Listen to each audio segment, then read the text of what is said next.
All right, fig lovers, this is Ross the Fig Boss. I got a great video for you guys today. It's a follow-up to the last one that I published, which talked about how to make your fig tree hardier, how to make it more hardy to be able to withstand the cold.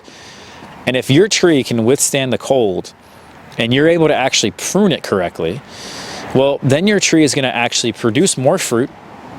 Maybe it wasn't even producing fruit to begin with. I get this question all the time in the summer. Ross, my fig tree is big, beautiful, luscious, gorgeous tree, but it's not producing any fruit. Why is that?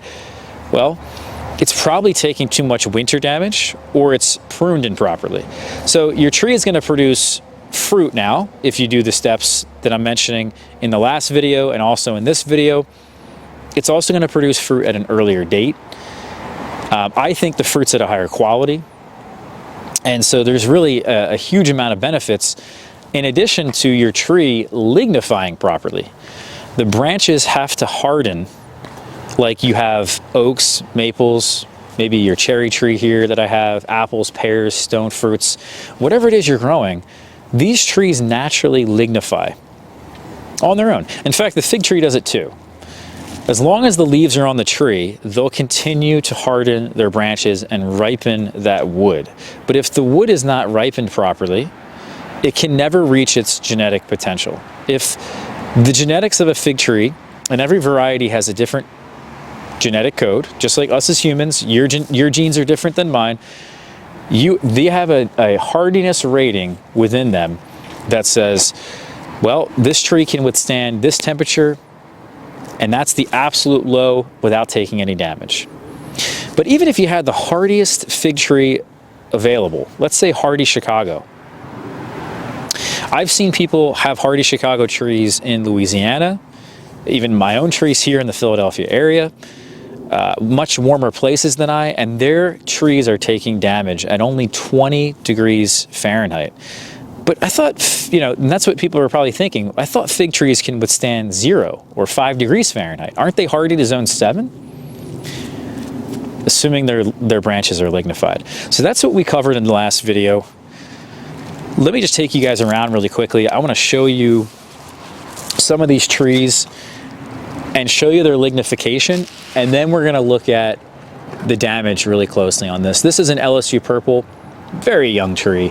What I like to do with these, as I do with all my trees, is if they're not lignified well, especially in the first season that they grow and the first season that you plant them, you bend this all the way to the ground. Maybe you can use a stone like that, put it on top. I use a stake that drives that garden staple into the ground and keeps this branch attached to the ground. And you can bend this, look how pliable they are, right? And then you just cover it with the blanket, maybe a bale of straw or hay, whatever you got, wood chips, concrete blanket, anything, housing insulation, and that'll keep the tree warm for that first season. Then it plops up in the spring, and then it has actually a better chance of fruiting. We mentioned all the benefits earlier, but it's also going to lignify better, and then it's going to harden up. So this tree's still young, the lignification's not great. Here's a tree right next to it called Celeste. This one is called Texas Peach actually, but it's just a fancy name for it. And you can see these branches are really well lignified. They have the right color, they're harder to bend. This is what you want to look for. Growth that is new from last year. This is 1-year-old wood. This is the 2-year-old wood. See how it's gray or silver? And this brown stuff is 1-year-old wood. Look how much this grew. Very, very minimally. And also the node spacing is quite close on that. So right there and there, that is growth that is lignified properly. Versus, here's a tree right here called La Magdalene that we bent over last year. We protected it. We still had to top it though. Some of the tip of it, I think, took some damage.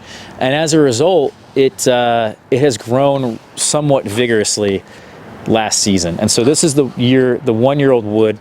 And you can see the distance between the nodes is much further apart than that Celeste tree that we looked at. So that La Magdalene has taken damage. And how do I know it's taken damage? Well, you can do the scratch test. You can use your thumb here go in there and see if you can see really closely some green, which, by the way, bright green. The problem is it takes a bit of time for that damage to show up. And you won't know most of the time if it's taken damage until about right before they wake up. Now, in some situations, this is the perfect example right here. I got a Smith tree, which is notoriously one of the varieties that doesn't lignify well. It loves to grow into the fall. And you can see the color of the wood is vastly different. Look at the color of that. It's like yellow or slightly red versus the silver or brown that it should be. Next to it is also a golden rainbow. And look at how shriveled the wood is here. I mean, that just doesn't look good at all. So, you know, by the way, here's another test, which I've already done on this branch. But if the branch has taken damage, a lot of times it'll desiccate. And you can just break that off with your thumb and snap it very easily. Same thing over here. See how this just breaks so easily? It's because there's a lack of moisture in there. Now, if I go to a tree that has lignified pretty good, and I do the same thing, well, it's still bending. It's not gonna break. So there's still moisture in there. There's still structure. The tree is, by the way, look at the color on that. This is like a section here that's like black. Then you have a section here that is more orange in color. So that maroon color that you see on a fig tree is a sure sign that it's taken damage. And it's just always the growth here at the top. It's always the growth that's not lignified as well. It's always the growth that grew too much last year into the fall. And so even though we got down to 4 and 5 and 6 for many hours, this tree right here is called Dian Amoros. It took a lot of damage here on the top of its growth from last year. But the growth from last year, the 2-year-old wood, is very likely fine. Why is that? Because trees lignify from the bottom up. They have more time to lignify. So every bud, every leaf that forms on your tree, it needs about 4 months for it to typically lignify properly. That's a long time. So if you have a leaf, let's say your first frost is November 1st. If you rewind 4 months prior to that, your tree really needs to stop growing at that point. And the only way you can get it to stop growing is to make sure that you protect it during the winter. Hopefully it fruits, which slows it down. And also you prune it properly. As I've said before, we've done many videos this past year. One of the ways you can actually make your fig tree ever-bearing and to continually produce figs is actually to prune it a lot. Actually, let's say right now, I take these branches back by about 33%, 50%, 90%, and I'm doing that with my pruning shears. Or even let's say the cold does it for us. Well, the response internally in all these trees is the hormones are gonna change. And the hormones dictate how fast it grows, the node spacing, how easy it fruits, so many things actually about the production and the growth fruiting cycle of these trees that in fact, it will grow so much next year by taking that growth out and heading these branches back that then it will actually continue growing into the fall. And so even if your frost is November 1st, it's actually going to continue growing up until frost. And so instead of getting 4 months for it to lignify properly and prepare for the cold, the top of the tree had almost no time to lignify properly. So that's what I'm saying.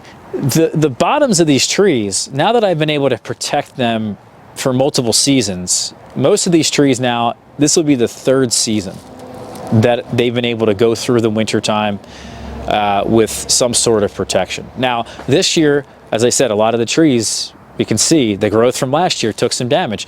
So the natural response, probably the following season, is going to be a lot of excessive growth into the fall. And when you get that excessive growth, that was my point about the everbearing, just to rewind, your trees will continue growing. The more they grow, the more they can fruit. And they'll just continue producing figs until there's a frost. So it's no, real secret here. There's no like magic. It's just the hormones in our trees dictate all of these things. Believe it or not, this Negra de Agde looks pretty much perfect. This one here is great. Colonel Lippmann's Black Cross is great. Rosa Esmeralda looks great. We'll go over a couple more names. I can't remember what that tree is off the top of my head. I think Marseillaise looks good. There's a Hardy Chicago that looks good. Sucrete looks good. Dal Oso looks fantastic. So I would say about half the trees in here look great based on their lignification.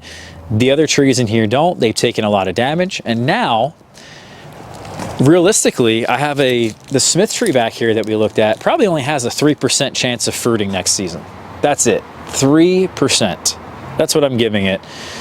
Golden Rainbow actually took a ton of damage, and Nero 600M took a lot of damage. But I would say they have a much higher chance because they are more forgiving when it comes to pruning. The hormones don't change in those trees as dramatically. Now we're here on the west side of the property. This is where the trees have been in the ground, believe it or not, at the same length as those other trees in the southern plot.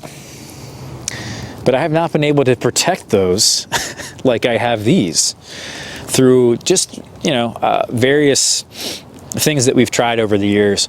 And so this plot looks amazing. Like nothing has happened. Even this Ronde Bordeaux, which I would say, by the way, the branches don't look as lignified going into the cold as some of the other trees in this plot. And this whole plot, I don't think there's a single tree in here, unless it's very young. A lot of these trees that are young, I buried them over here. You can see this is a Prunet Noir, and I buried this growth here underneath the mulch. And that looks fine because it's underneath the soil. This tree here, I think, is Popone that I planted. All that new growth here from last year is donezo. So this is a tree called Hibernenka. So a lot of you guys are going to think, oh, well, maybe it's just the west side of the property that does better. Maybe it's just the microclimate thing. Okay, but it's not, because look at this Hibernenka tree. We did the same thing, same method. We buried this last year, plopped it up in the spring, and then it grew scaffolds. The scaffolds grew very vigorously. Look at the node spacing here. That's like 4 or 5 inches in between the nodes. And you can clearly see on this tree that we've got some damage. And again, you can't see it unless you got a trained eye, but that looks to me like this branch here, this scaffold is gonna die all the way back. About 80–85% of that new growth will be dead in the spring. I guarantee it. Look at this barb alone, perfectly lignified, nothing's even happened to it. I'm telling you, this tree, they could very easily go down to 0. I really wish I could have seen something below 0 on some of these trees. I think it really would have been interesting. LSU Tiger, same thing, nothing happened. Something like that Hibernenka tree that we talked about, or some of the ones in the southern plot, so you may have to protect them for 2 seasons. I'm kind of changing my tune on that a little bit. If I lived in a really, really cold place, like zone 6, that's my advice. I would say you can get away with it if you get a mild winter, just protecting it for 1 year.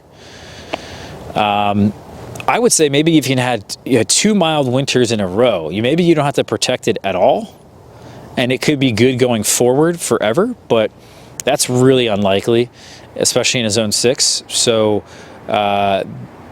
this is what you got to do. Just like I said, follow the information in the last video I published. Thanks for watching here, guys. I really appreciate it.